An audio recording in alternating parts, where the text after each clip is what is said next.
पवमानः सुवर्जनः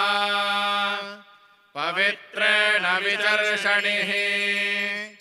यः पोता स पुनातु मा पुनन्तु मा देवजनाः पुनन्तु मनवो धिया पुनन्तु विश्व आयवः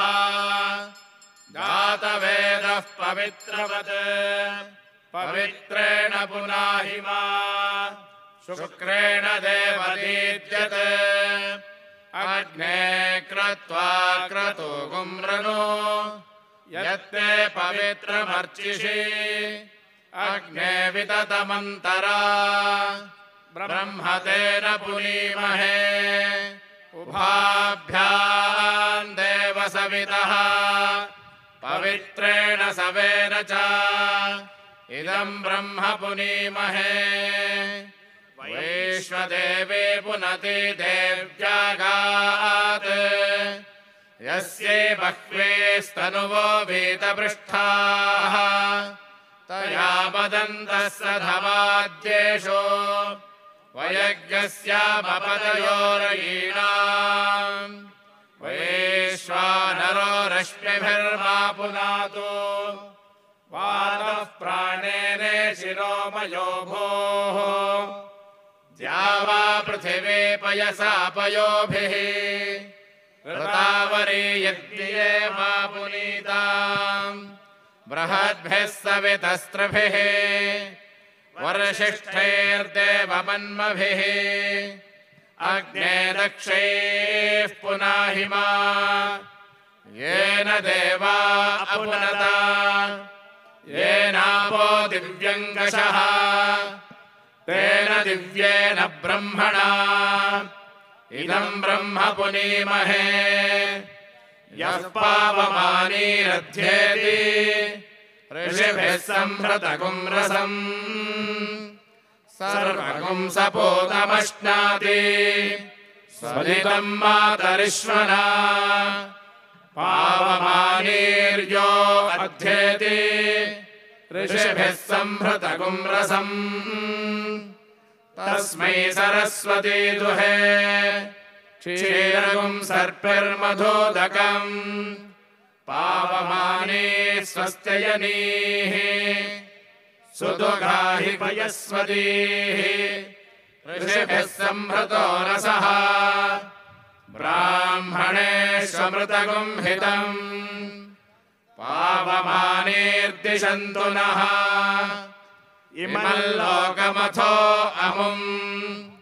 कामान् समर्थयन्तु नः देवीर्देवैः समाभृताः पावमाने स्वस्त्ययनीः सुदुघाहि घृतश्च्युतः ऋषिभिः संहृतो रसः ब्राह्मणेष्वमृतगुं हितम् येन देवाः पवित्रेण आत्मानम् पुनते सदा तेन सहस्रधारेण पावमान्यः पुनन्तु मा प्राजापत्यम् पवित्रम् शतोद्यामगुं हिरण्मयम् तेन ब्रह्मविदो वयम् पूतम् ब्रह्म पुनीमहे इन्द्रः सुनीति सह मा पुनातु सोमः स्वस्त्या वरुणः समीच्य यमो राजा प्रवृणाभिः पुनातु मा जातवेदा मोर्चयन्त्या पुनातु भूर्भुवः सुवः तच्छय्योरावृणीमहे गातुं यज्ञाय गातुं यज्ञपतये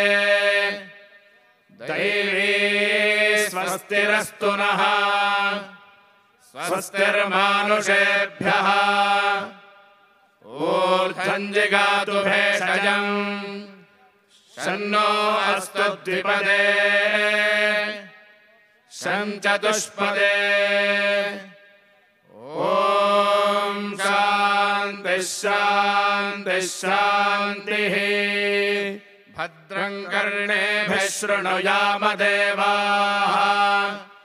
भद्रं पश्येमाक्षभिर्यजत्राः स्थिरैरङ्गैस्तुष्टुवागुंसस्तनूभिः व्यशेम देवहितं यदायुः स्वस्ति न इन्द्रो वृद्धश्रवाः स्वस्ति नः पूषा विश्ववेदाः स्वस्ति नस्तार्क्ष्यो अरिष्टनेमिः स्वस्ति नो बृहस्पतिर्दधातु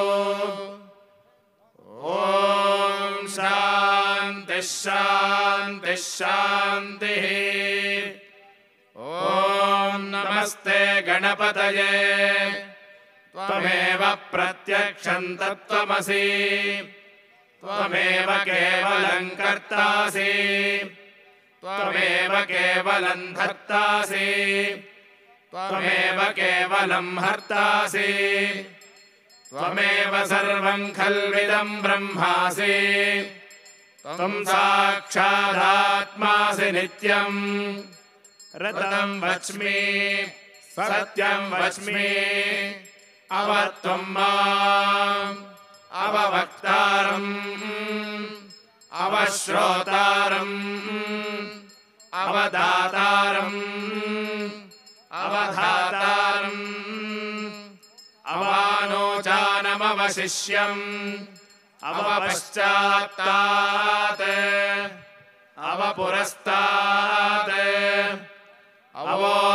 अवोत्तरात्तात् अवदक्षिणात्तात् अवचोर्ध्वात्तात् अवाधरात्तात् सर्वतो मां पाहि पाहि समन्तात् त्वं वाङ्मयस्त्वं चिन्मयः त्वमानन्दमयस्त्वं ब्रह्ममयः त्वं सच्चिदानन्दाद्वितीयोऽसि त्वं प्रत्यक्षं ब्रह्मासि त्वं ज्ञानमयो विज्ञानमयोऽसि सर्वं जगदिदं त्वत्तो जायते सर्वं जगदिदं त्वत्तस्तिष्ठति सर्वं जगदिदं त्वयि लयमेष्यति सर्वं जगदिदं त्वयि प्रत्येति त्वं भूमिरापो नलो निलो नभः त्वं चत्वारि वाक्पदानि त्वं गुणत्रयातीतः त्वमवस्थात्रयातीतः त्वं देहत्रयातीतः त्वं कालत्रयातीतः त्वं मूलाधारस्थितोऽसि नित्यम् त्वं शक्तित्रयात्मकः त्वां योगिनो ध्यायन्ति नित्यम् त्वं ब्रह्मा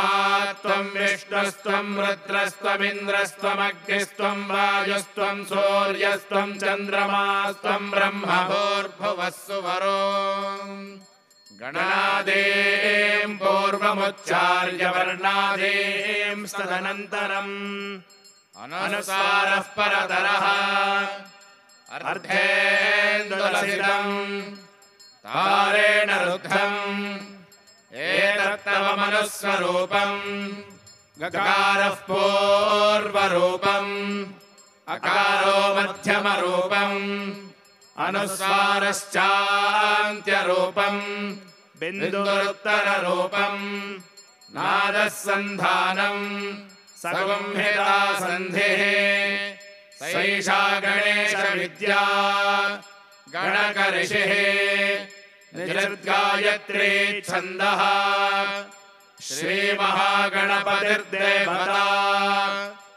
ॐ गङ्गणपतये नमः एकदन्ताय विद्महे वक्रतुण्डाय धीमहि तन्नो दन्ती प्रचोदयात् एकदन्तं चतुर्हस्तं पाशमङ्कुशधारिणम् रदं च वरदं हस्तैर्बिभ्राणं मूषकध्वजम् रक्तं लम्बोदरं शूर्पकर्णकं रक्तवाससं रक्तगन्धानुलिप्ताङ्गं रक्तपुष्पैः सुपूजितम् भक्तानुकम्पिनं देवं जगत्कारणमच्युतम् आविर्भूतं च दृष्ट्यादौ प्रकृतेः पुरुषात् परम् एवं ध्यायति यो नित्यं स योगी योगिनां वरः नमो व्रातपतये नमो गणपतये नमः प्रमथपतये नमस्ते अस्तु लम्बोदरायैकदन्ताय विघ्नविनाशिने शिवसुताय श्रीवरदमूर्तये नमो नमः प्रजनने ब्रह्मा तिष्ठतो पादयोर्विष्णुस्तिष्ठतो हस्तयोर्हरस्तिष्ठतो बाह्वोरिन्द्रस्तिष्ठतो जठरे अग्निस्तिष्ठतो हृदये शिवस्तिष्ठतो कण्ठे वसवस्तिष्ठन्तो वक्त्रे सरस्वती तिष्ठतो नासिकयोर्वायुस्तिष्ठतो नयनयोश्चन्द्रादित्यो तिष्ठेताम् कर्णयोरश्विनौ तिष्ठेताम् ललाटे रुद्रास्तिष्ठन्तो मूर्ध्यादित्यास्तिष्ठन्तो शिरसि महादेवस्तिष्ठतो शिखायां वामदेवस्तिष्ठतो पृष्ठे पिनाकी तिष्ठतो पुरतः शूले तिष्ठतो पार्श्वयोः शिवाशङ्करो तिष्ठेताम् सर्वतो वायुस्तिष्ठतो ततो बहिः सर्वतोऽग्निर्ज्वालामाला परिवृतस्तिष्ठतो सर्वेष्वङ्गेषु सर्वा देवता यथा स्थानं तिष्ठन्तो मागुं रक्षन्तो अस्मान् सर्वान् रक्षन्तो ॐ अग्निर्मे वाचिः श्रितः वाग्हृदये हृदयं मयि अहममृते अमृतं ब्रह्मणि वायुर्मे प्राणे श्रितः प्राणो हृदये हृदयं मयि अहममृते अमृतं ब्रह्मणि सूर्यो मे चक्षुषि श्रितः चक्षुर्हृदये हृदयं मयि अहममृते अमृतं ब्रह्मणि चन्द्रमा मे मनसि श्रितः मनो हृदये हृदयं मयि अहममृते अमृतं ब्रह्मणि दिशो मे श्रोत्रे श्रिताः श्रोत्रगुं हृदये हृदयं मयि अहममृते अमृतं ब्रह्मणि आपो मे रेतसि श्रिताः रेतो हृदये हृदयं मयि अहममृते अमृतं ब्रह्मणि पृथिवी मे शरीरे श्रिता शरीरगुं हृदये हृदयं मयि अहममृते अमृतं ब्रह्मणि ओषधिवनस्पतयो मे लोमसश्रिताः लोमानि हृदये हृदयं मयि अहममृते अमृतं ब्रह्मणि इन्द्रो मे बले श्रितः बलगुं हृदये हृदयं मयि अहममृते अमृतं ब्रह्मणि पर्जन्यो मे मूर्ध्नि श्रितः मूर्धा हृदये हृदयं मयि अहममृते अमृतं ब्रह्मणि ईशानो मे मन्यो श्रितः मन्युर्हृदये हृदयं मयि अहममृते अमृतं ब्रह्मणि आत्मा म आत्मनि श्रितः आत्मा हृदये हृदयं मयि अहममृते अमृतं ब्रह्मणि पुनर्म आत्मा पुनरायुरागात् पुनः प्राणः पुनरागोतमागात् वैश्वानरो रश्मिभिर्वावृधानः अन्तस्तिष्ठत्वमृतस्य गोपाः आराधितो मनुष्यैस्त्वं सिद्धैर्देवासुरादिभिः आराधयामि भक्त्या त्वामां गृहाण महेश्वर आत्मा वहन्तो हरयः सचेततः श्वेतैरश्वैः सह केतुमद्भिः वाताजिभिर्बलमध्यर्मनोज वैराजाहि शीघ्रं मम हव्याय शर्वो ईशानमावाहयामि स्वामिन् सर्वजगन्नाथ यावत् पूजावसानकम् तावत् त्वम् प्रीति भावेन लिङ्गेऽस्मिन् सन्निधिम् कुरु अस्य श्रीरुद्रस्य प्रश्नस्य अनुष्टुप्छन्दः अघोर ऋषिः अमृतानुष्टुप्छन्दः श्रीशङ्करषणमूर्तिस्वरूपो योऽसावादित्यः स एष परमपुरुषस्य मृत्युञ्जय त्र्यम्बकरुद्रो देवता अग्निकृतकरमायाविष्टकाय सकलस्य रुद्राध्यायस्य श्रीरुद्रो देवता एका गायत्री छन्दः तिस्रोऽनुष्टुभः तिस्रः पङ्क्तयः सप्तानुष्टुभो द्वे जगत्यो परमेष्ठी ऋषिः जगती छन्दः अस्माकम् सर्वेषाम् समस्तपापक्षयार्थे न्यासे विनियोगः ॐ अग्निहोत्रात्मने अङ्गुष्ठाभ्याम् नमः ॐ दर्शपूर्णमासात्मने तर्जनीभ्याम् नमः ॐ चातुर्मास्यात्मने मध्यमाभ्याम् नमः ॐ निरूढपशुबन्धात्मने अनामिकाभ्याम् नमः ॐ ज्योतिष्ठोमात्मने गरिष्ठिकाभ्याम् नमः ॐ सर्वकृतात्मने करतलकरपृष्ठाभ्याम् नमः ॐ अग्निहोत्रात्मने हृदयाय नमः ॐ दर्शपूर्णमासात्मने शिरसे स्वाहा ॐ चातुर्मास्यात्मने शिखायै वषटे ॐ निरूढपशुबन्धात्मने कवचाय ॐ ज्योतिष्ठोमात्मने नेत्रत्रयाय वौषटे ॐ सर्वकृतात्मने अस्त्राय फट् भूर्भुवस्वरोमिति दिग्बन्धः ध्यानम् आपातालनभस्थलान्तभुवन ब्रह्माण्डमाविस्फुरज्योतिस्फाटिकलिङ्गमौलिविलसत्पूर्णेन्दुवान्तामृतैः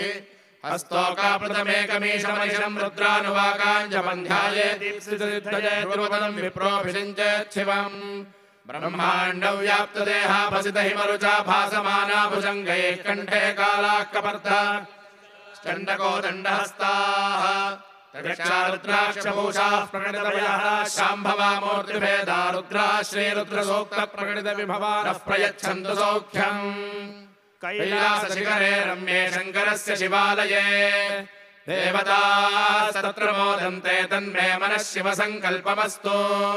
शुद्धस्फटिकसङ्काशम् शुद्धविद्याप्रदायकम् शुद्धम् पूर्णम् चिदानन्दम् सदा शिवमहम् भजे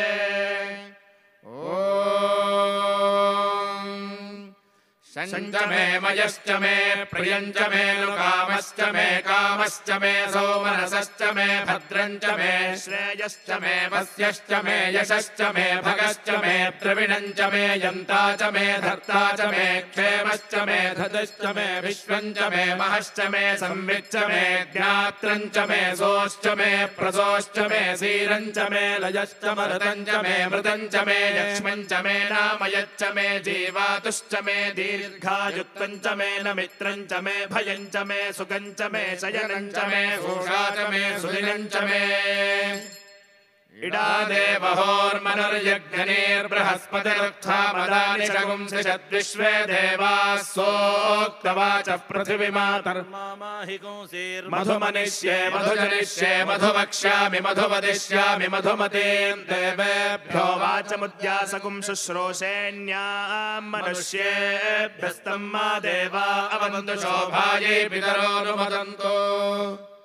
ॐ शान्तिः शान्तिः शान्तिः ॐ नमो भगवते रुद्राय ॐ नमस्ते रुद्रमन्यव उतोतयिषवे नमः नमस्ते अस्तु धन्वने बाहुभ्यामुदते नमः या दयिषः शिवतमा शिवम् बभूवते धनुः शिवाशरव्यायातवतया नो रुद्रमृडया या ते रुद्रशिवा तनोरघोरा पापकाशिनी तया नस्तनुवाशन्तमया गिरिशन्ताभिचाकशीः यामिषम् गिरिशन्तहस्ते बिभर्षस्तवे शिवाङ्गिरित्रताम् कुरु माहि गुंस्तेः पुरुषम् जगत् शिवेन वचसा त्वा गिरिशाच्छावदामसि यथा नः सर्वमिज्जगदयक्ष्मगुम् सुमना असत् अध्यवोचदधिभक्ता प्रथमो दैव्योऽभिषक् अहेगश्च सर्वान् जम्भयान् सर्वाश्च यातु धान्यः असौ यस्ताम्रो अरुण उत बभ्रस्व मङ्गलः ये चेमागुं रुद्रा अभितो दिक्षुश्रिताः सहस्रशो वैशागुं हेडयीमहे असौ यो वसर्पति नीलग्रीवो विलोहितः उदैनं गोपा अदृशन्नदृशन्नुदहार्यः उदैनं विश्वा भूतानि सदृष्टो मृडयादिनः नमो अस्तु नीलग्रीवाय सहस्राक्षाय मीढुषे अथो ये अस्य सत्त्वानो हन्तेभ्यो करन्नमः प्रमुञ्च धन्वनस्त्वमभयोराप्तियोर्ज्या याश्च देहस्तैषवः पराता भगवो वपा अवदत्यधनस्त्वगुं सहस्राक्षशते शुधे निषेर्य शल्यानां मुखा शिवो नः सुमना भव विज्जन्धनः कपर्दिनो विशल्यो बाणवागुम् उत अनेशन्नस्येषव आभुरस्य निषङ्गथिः याते हेतिर्मीडुष्टमहस्ते बभूवते धनुः तयास्मान् विश्वतस्त्वमयक्ष्मया परिभुजा नमस्ते अस्त्वायुधाय नादताय धिष्णवे उभाभ्यामुतते नमो बाहुभ्याम् तव धन्वने परिते धन्वनो हेतिरस्मान् वृणक्तु विश्वतः अथो ययिषुधिस्तवारे अस्मन्निधेहितम् श्रीशम्भवे नमः नमस्ते अस्तु भगवन् विश्वेश्वराय महादेवाय त्र्यम्बकाय त्रिपुरान्तकाय त्रिकाग्निकालाय कालाग्निरुद्राय नीलकण्ठाय मृत्युञ्जयाय सर्वेश्वराय सदाशिवाय श्रीमन्महादेवाय नमः नमो हिरण्यबाहवे सेनान्ये दिशाञ्च पतये नमो नमो वृक्षेभ्यो हरिकेशेभ्यः पशूनां पतये नमो नमः सस्पिञ्जराय त्विषीमते पथीनां पतये नमो नमो बभ्रुषाय विव्याधिनेन्नानां पतये नमो नमो हरिकेशायोपवीतिने पुष्टानां पतये नमो नमो भवस्य हेत्यै जगतां पतये नमो नमो रुद्राय दताविने क्षेत्राणां पतये नमो नमः सूताय हन्त्याय वनानां पतये नमो नमो रोहिताय स्थपतये वृक्षाणां पतये नमो नमो मन्त्रिणे वाणिजाय कक्षाणां पतये नमो नमो भुवन्तये वारिवस्कृताय औषधीनां पतये नमो नम उच्चैर्घोषाय क्रन्दयते पत्तीनां पतये नमो नमः कृत्स्नवीताय धावते सत्त्वनां पतये नमः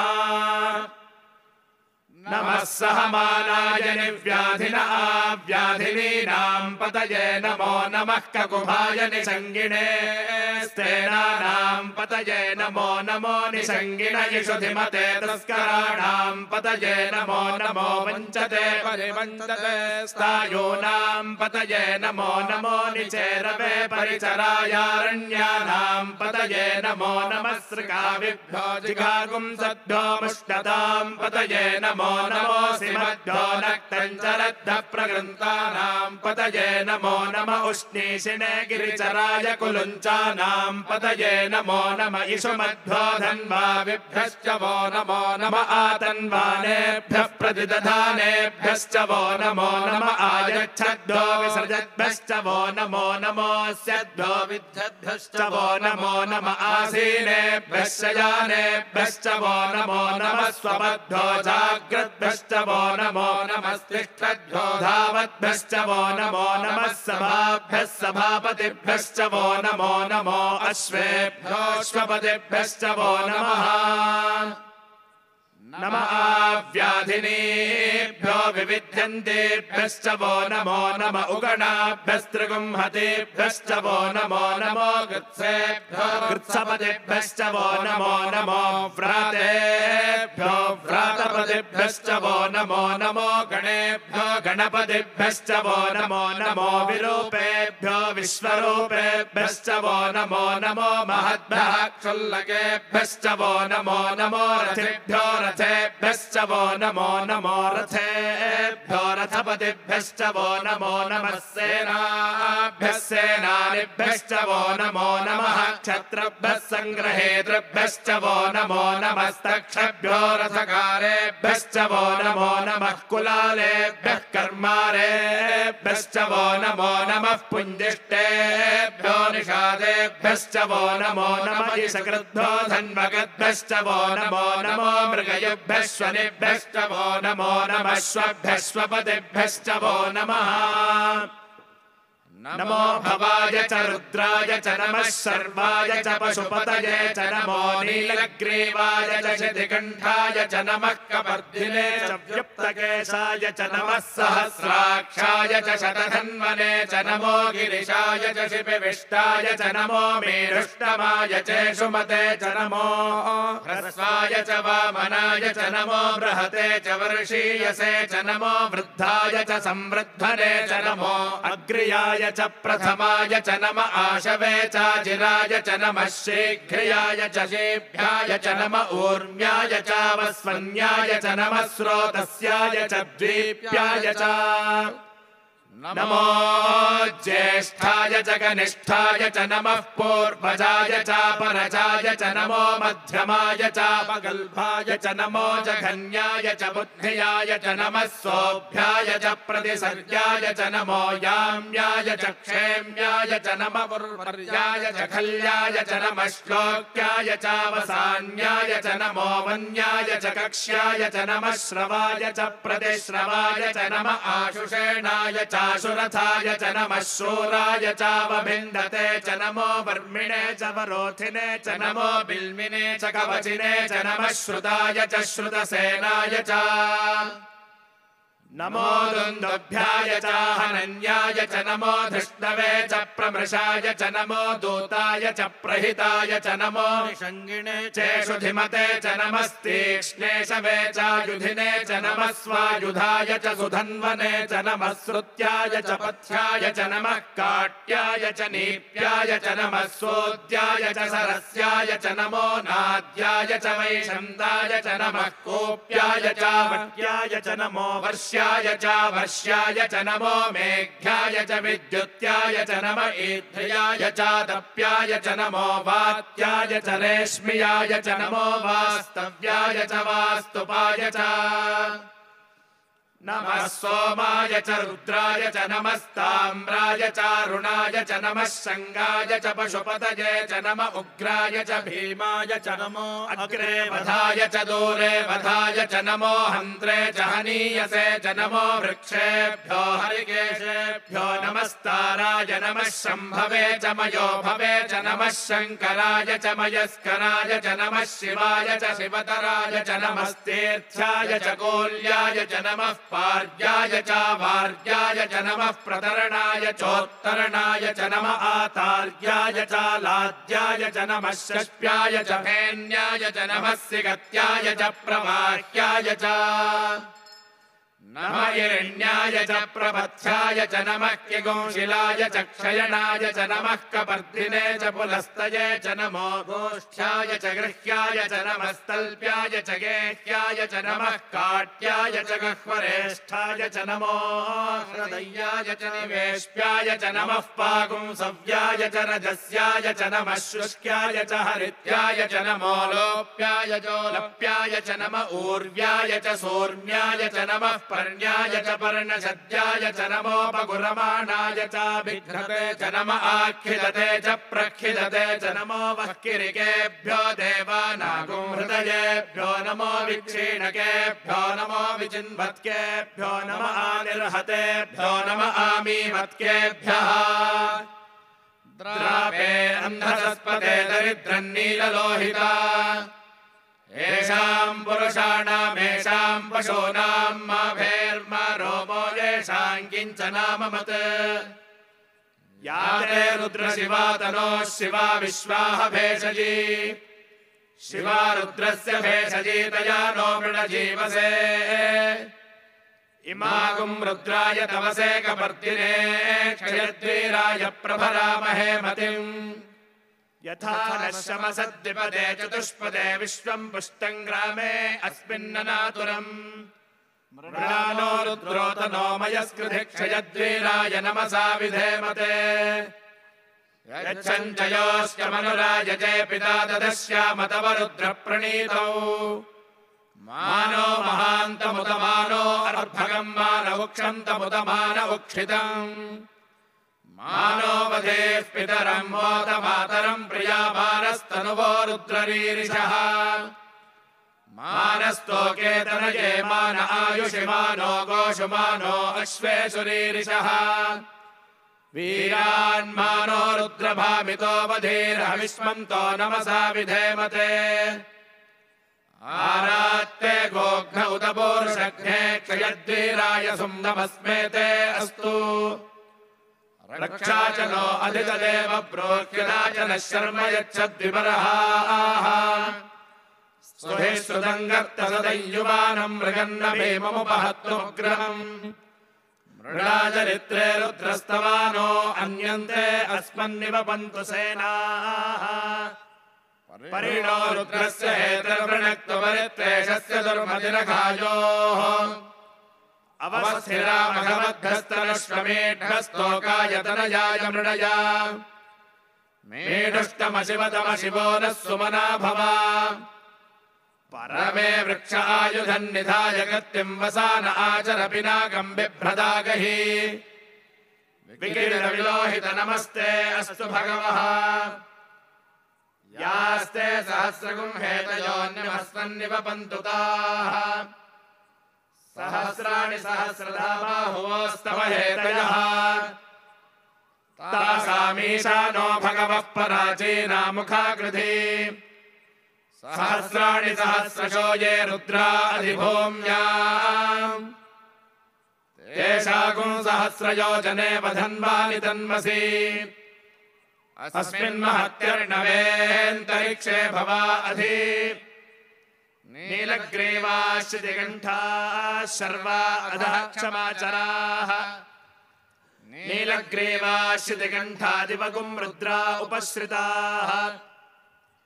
ये वृक्षेषु सस्पिञ्जरा नीलग्रीवा विलोहिताः ये भूतानामधिपतयो विशिखासः कपर्दिनः ये अन्येषु विविध्यन्ति पात्रेषु पिबतो जनान् ये पथाम् पथिरक्षय ऐलभृतायं युधः ये तीर्थानि प्रचरन्ति सखावन्तो निषङ्गिणः एतावन्तश्च भूयागुंसश्च दिशो रुद्रावितस्थिरे तेषागुं सहस्रयोजने वधन्वानि तन्मसि नमो रुद्रेभ्यो ये पृथिव्यां येऽन्तरिक्षे ये दिवि येषामन्नं वातो वर्षमिषमस्तेभ्यो दश प्राचीर्दश दक्षिणा दश प्रतीचीर्दशोदीचीर्दशोर्ध्वास्तेभ्यो नमस्ते नो मृणयन्तु तेऽयं विष्मो यश्च नो द्वेष्टितं भोजम्भे दधामि त्र्यम्बकयजामहे सुगन्धिं पुष्टिवर्धनम् उर्वारुकमिव बन्धनान् मृत्योर्मुक्षीयमामृतात् यो रुद्रो अग्नौ यो अप्सु यो ओषधीषु यो रुद्रो विश्वा भुवना विवेश तस्मै रुद्राय नमो अस्तु तमुष्टु हि यस्विषुस्तु धन्वा यो विश्वस्य क्षयति भेषजस्य यक्ष्वामहेसो मनसाय रुद्रन्नमोऽभिर्देवमसुरन्दुवस्य अयं मे हस्तो भगवान् अयं मे भगवत्तरः अयं मे विश्वभेषजोऽयं शिवाभिमर्शनः ये ते सहस्रमयुतं पाशा मृत्यो मर्त्याय हन्तवे तान् यज्ञस्य मायया सर्वानवयजामहे मृत्यवे स्वाहा मृत्यवे स्वाहा ॐ नमो भगवते रुद्राय विष्णवे मृत्युर्मे पाहि प्राणानां ग्रन्थिरसि रुद्रो मा विशान्तकः तेनान्य तेनाप्यायस्व सदाशिवो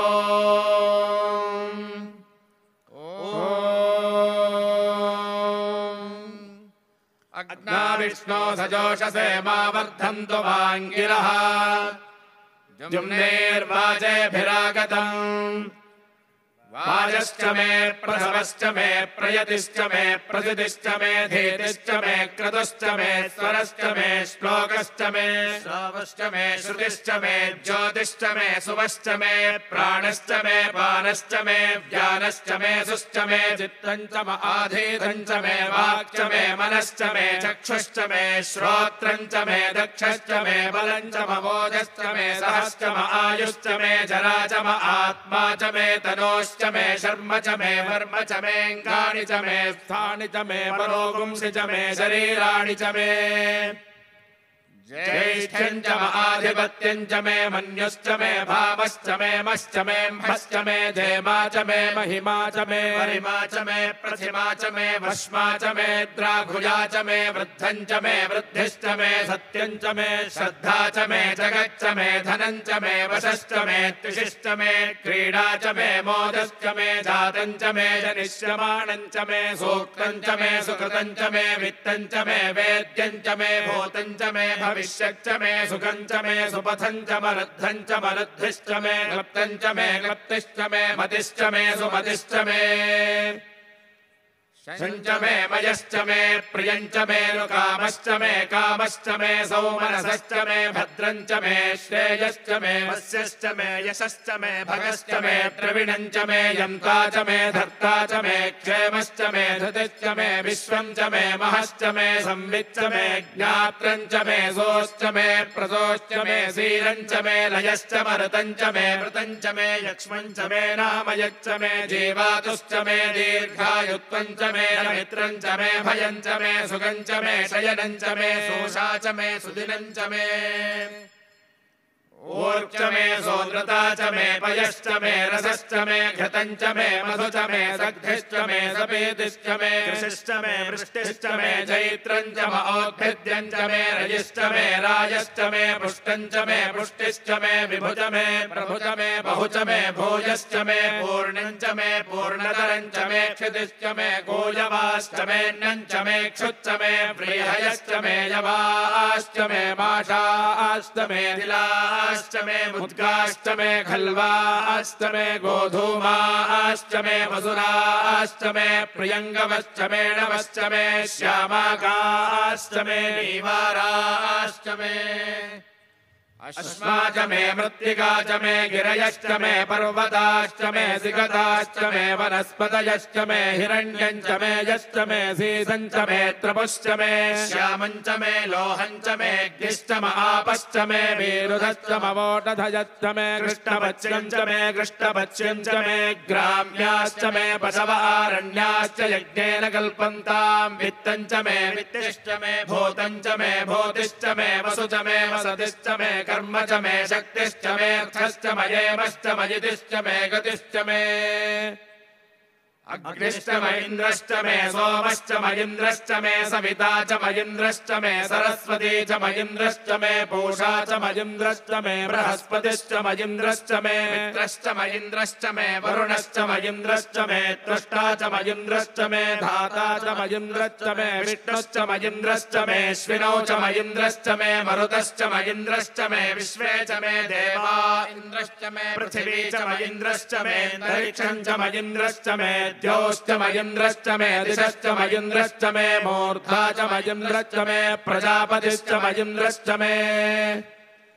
गुंसश्च मे रश्मिश्च मे दाभ्यश्च मेऽधिपतिश्च म उपागुंसश्च मे अन्तर्यामश्च म ऐन्द्रवायवश्च मे मैत्रावरुणश्च म आश्विनश्च मे प्रतिप्रस्थानश्च मे शुक्रश्च मे मन्थी च म आग्रयणश्च मे वैश्वदेवश्च मे ध्रुवश्च मे वैश्वानरश्च मरुतग्रहाश्च मे दिग्राह्याश्च महीन्द्राग्नश्च मे वैश्वदेवश्च मे मरुत्वदीयाश्च मे माहेन्द्रश्च म आदित्य मे सावित्रश्च मे सारस्वतश्च मे पौष्णश्च मे पात्नीवतश्च मे हार्योजनश्च मे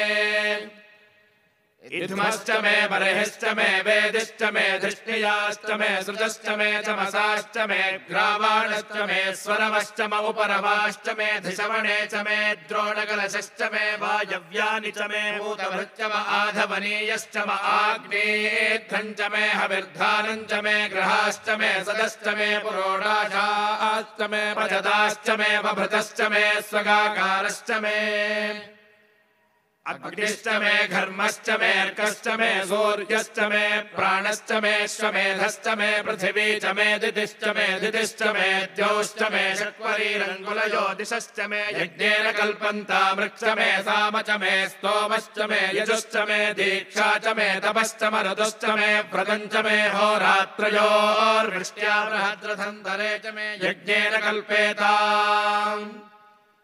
गर्भाश्च मे वत्साश्च मे त्रिविश्च मे त्रिवी च मे दित्यवाच्च मे दित्यौही च मे पञ्चाविश्च मे पञ्चावी च मे त्रिवत्सश्च मे त्रिवत्सा च मे तुर्यवाच्च मे तुर्यौही च मे पष्ठवाच्च मे पष्ठौही च म उक्षा च मे वशा च मर्षभश्च मे वेहच्च मे रड्वाञ्च मे धेनुश्च म आयुर्यज्ञेन कल्पताम् प्राणो यज्ञेन कल्पताम् अपानो यज्ञेन कल्पताम् व्यानो यज्ञेन कल्पताम् चक्षुर्यज्ञेन कल्पताम् श्रोत्रयज्ञेन कल्पताम् मनो यज्ञेन कल्पताम् वाग्यज्ञेन कल्पताम् आत्मा यज्ञेन कल्पताम् यज्ञो यज्ञेन कल्पताम्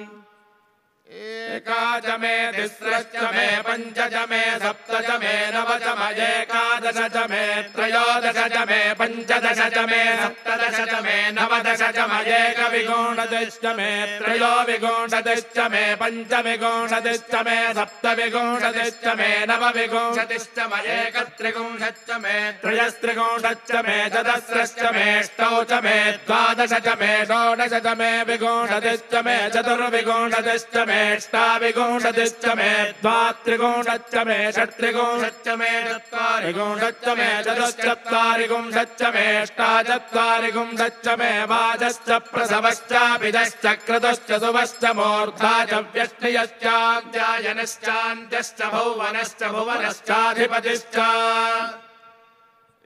देवहोर्मनुर्यज्ञनेर्बृहस्पतिरुक्था मदानि शगुंसि षद्विश्वे देवाः सोक्तवाच पृथिवीमातर्मा माहि गुंसे मधुमनिष्ये मधुजनिष्ये मधुवक्ष्यामि मधुवदिष्यामि मधुमतीन् देवेभ्यो वाचमुद्यासगुं शुश्रूषेण्याम् मनुष्येभ्यस्तम् मा देवा अवन्तु शोभायै पितरोऽनुमदन्तु ओम शांति शांति शांतिः। ओम अग्निहोत्रात्मने हृदयाय नमः। ओम दर्शपूर्णमासात्मने शिरसे स्वाहा। ओम चातुर्मास्यात्मने शिखायै वषट्। ओम निरूढमण्डात्मने कवचाय हुम्। ओम ज्योतिष्ठोमात्मने नेत्रत्रयाय ओषट्। ओम सर्वकृतात्मने अस्त्राय फट्।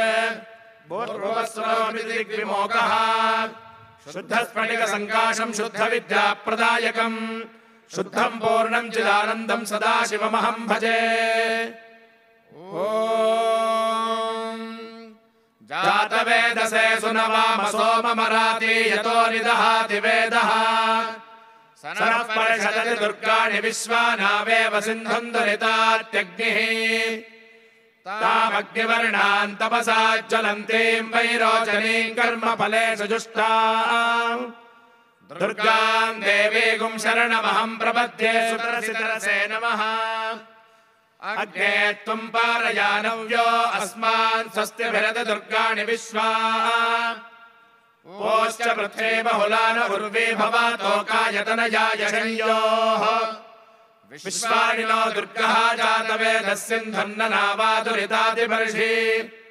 अग्ने अत्रिमन्मनसा गृह्णानोऽस्माकं बोध्यमिता तनूनाम् प्रतनाजितगुं सहमानमुग्रमग्निगुं हुवेम परमात्सधस्थात् सनः परिषदति दुर्गाणि विश्वाक्षामद्देवो अतिदुरितात्यग्निः प्रत्नोषिकमीढ्यो अध्वरेषु सनाच्च होतारव्यश्रुतत्सि स्वाञ्चाग्ने तनुवं पिप्रयस्वास्मभ्यं च सौभगमायजस्व गोभिर्जुष्टमयुजो निषिक्तम् तवेन्द्र विष्णोरनुसञ्चरेम नागस्य पृष्ठमभिसंवसानो वैष्णवील्लोक इह मादयन्ताम् कात्यायनाय विद्महे कन्याकुमारि धीमहि तन्नो दुर्गिः प्रचोदयात्